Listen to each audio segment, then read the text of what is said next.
Kid shows aren't normally something that's supposed to be scary. In fact, they're the opposite. They're usually the most bright and happy, sweet and kind pieces of media you can find in the world. But sometimes, there are kid shows that are a little darker. Ones that traumatize you. I remember back in elementary school around Halloween time, my teacher decided she would put something on for the class to watch. She had done this before, so we were all excited. I was excited. We all sat in rows on the colorful rug, crisscross applesauce, everybody's knees touching, and she rolled out one of those old big TVs, the ones that give you that fuzzy feeling when you touch them. I was stoked. I was excited to see SpongeBob or Shrek or whatever it could be. But when she turned on the TV, it wasn't Shrek or SpongeBob.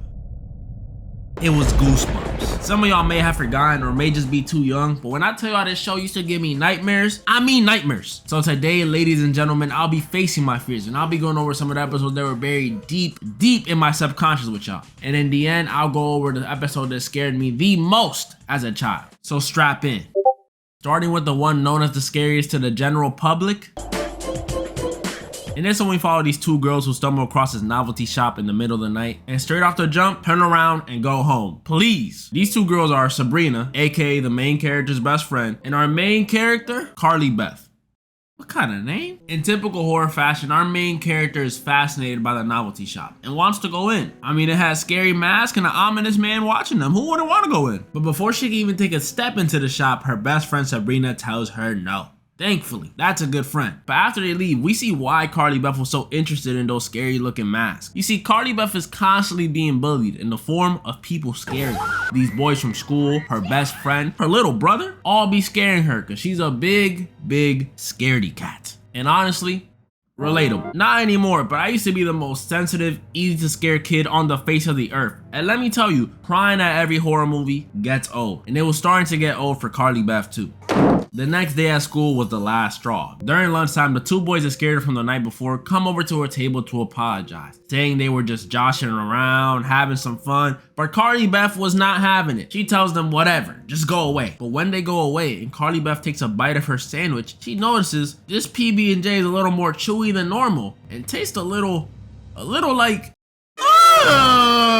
they put a live worm in her sandwich. Man, that's not even a prank. That gotta be some form of attempted murder, because what the actual... This was the last straw for Carly Beth. She had been humiliated. Her self-esteem was destroyed. She was so mad, she destroyed her duck costume. It was getting serious. She wanted revenge. She was tired of being the one who's constantly scared. She wanted to finally be the one doing some of the scaring. So she goes to the one place where she knows she could find something scary. The novelty shop. Carly Beth gets in and is met with this creepy old dude who, although is hesitant at first, lets Carly Beth shop around. My dog. Carly Beth browsing around and she's not really rocking with any of the masks. They're not scary enough. Conveniently though, she finds this back room that has exactly what she's looking for, a scary mask. But when she goes to grab it, the old dude comes out of nowhere and tells her, nuh-uh, these masks are not for sale. Carly Beth persists and tries to give him a whopping 30 bucks. Hold on, 30 bucks? But the old man still says no. Come on, dude, 30 bucks? That's like a meal at Chick-fil-A. What are you doing? Old dude tells her she's not ready for the responsibility of the mask and it's super dangerous. But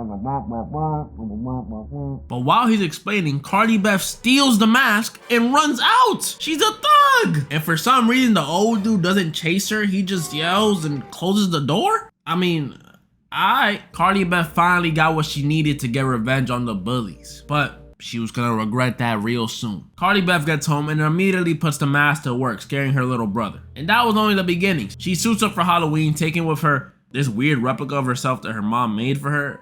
I don't know. And picks up Sabrina to go looking for the bullies. She's hunting. And this is what we notice, the mask is making Carly Beth act a little more peculiar. Y'all like that word? Y'all like that? She's more aggressive, scaring random kids, scaring random moms, and even scaring Sabrina. Sabrina confronts her about this, and Carly Beth's only answer is, the mask made me do it. Okay, so if you grab me like that again and I'll punch you, just know my fist made me do it. Carly Beth eventually runs away for some reason and stumbles upon exactly who she wanted to find. The bullies. And a perfect setting too. She approaches them and they're immediately wetting their pants, talking about how they was just goofing around and they only did those things to Carly Beth because they liked her. Oh, how could we all be so stupid? The old worm in the sandwich movie, eh? Real panty dropper, forgot about that one. Cardi Beth successfully scares them off after the replica head of herself whispers to the boys, "Help me." And Cardi Beth afterwards buries the replica head and returns home. I'm sure at this point some of y'all already know what's going on, but it gets even clearer when Cardi Beth gets home and is finally ready to take off the mask. But when she tries to, it hurts. She can't seem to take it off for some reason, so she asks Sabrina to help her. When Sabrina goes to check, she sees there's no line between the mask and Cardi Beth's skin. She even runs to the bathroom and sees the eyes in the mirror aren't her eyes anymore. Yes, ladies and gentlemen, she has become one with the mask. This was insanely scary as a kid. Getting stuck as your Halloween mask? Heck nah. It's bad enough that it's this mask, cause let's be real, if you were stuck looking like that, you are not pulling a single person. Like, just scratch having kids off the list, please. But I think if it was one of those random funny masks, it'd be even worse. Like, imagine just trying to trick or treat one year, your mask gets stuck on you, and now you're stuck as the 44th President Barack Obama or something. Like, I ain't signed up for this. Cardi Beth runs back to the novelty shop where the old dude is waiting for her, and he explains to her that that's her new face now. Cardi Beth understandably starts tweaking out, but the old man interrupts her and tells her that there might be one last chance to remove it with a symbol of love. Self-love. He starts explaining to her how he was just like her and he didn't love himself. Blah, blah, blah. This ain't about you, bruh. But before Cardi Beth can know what a symbol of self-love is, the other masks start floating off the shelf. This may look goofy, but you gotta understand, as a kid, this stuff was scary, bruh. Floating heads chasing you? Come on, buddy. Be real. It's a little scary. The heads chase Cardi Beth all the way back to the cemetery where she buried her replica head, and they start backing off as soon as she raises it up, accepting that the crybaby scaredy cat girl she tried to bury is her, and she should love her regardless. Cardi Beth is finally able to take off the mask. Woo! Yeah, all right, let's go. Yep. She goes home and hugs her mom, who had been worried about her all night. And while they're talking about Cardi Beth's night, they turn around to see the little brother wearing the mask. Boom. And then the episode ends. Pretty scary, pretty scary. I don't know why she didn't just burn the mask or throw it away. But that's the one deemed the scariest to the general public. That's still not the one that I found the scariest. But before I go over that one, I have to go over one that I found almost as scary as the scariest, but for a different reason.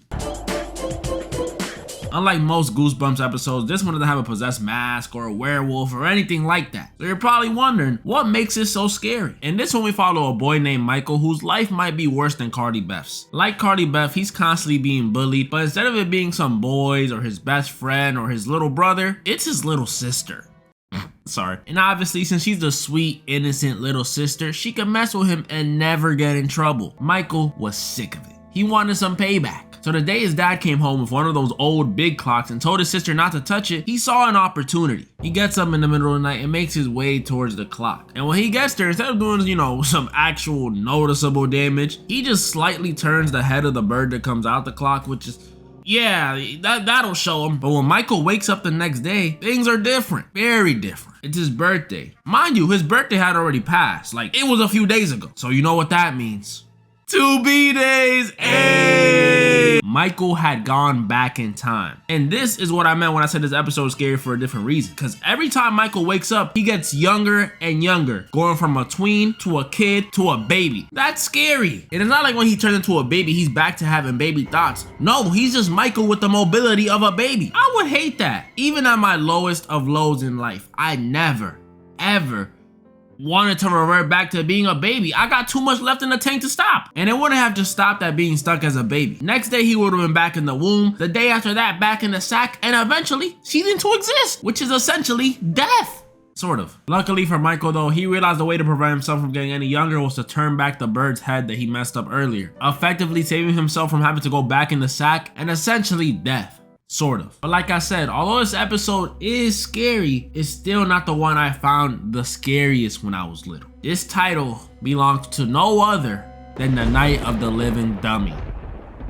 In this one, we follow a girl named Amy, and unlike the other two protagonists before her, Amy has no bullies or anyone she wants to get revenge on. Nothing. Just an older and younger sibling, making her the middle child, so no one likes her. And she's definitely the most unique out of the three too. You see, Amy's into the very, very random hobby that is ventriloquism. That's when people use dolls to talk and pretend like they're not talking, and you couldn't learn how to juggle or something. And one day while showing off her skills, her doll Dennis falls apart. Ah, bummer. Guess you gotta find something else to do. But luckily for Amy, her dad got her a new doll, a dummy named Slappy. But unlike Dennis, Slappy is no regular doll. You see, after Amy perfectly reads some Latin text that comes with Slappy, it turns out he's alive. And this stupid, ugly doll is the sole reason I couldn't watch this episode as a kid. For some backstory, I was already scared of dolls as a kid because of Chucky. So when I saw another evil looking doll that likes to crack jokes and he's ginger, it brought back trauma. I'm not gonna sit here and act like Slappy was doing the same things Chucky was doing. He wasn't murking people or anything. But he was doing something that as a kid could be perceived worse than death. He was getting Amy in trouble with her parents, messing up family paintings, making fun of her family. He even attacked a family friend. And all these things may seem tame, like no big deal, right? But imagine if Amy had immigrant parents.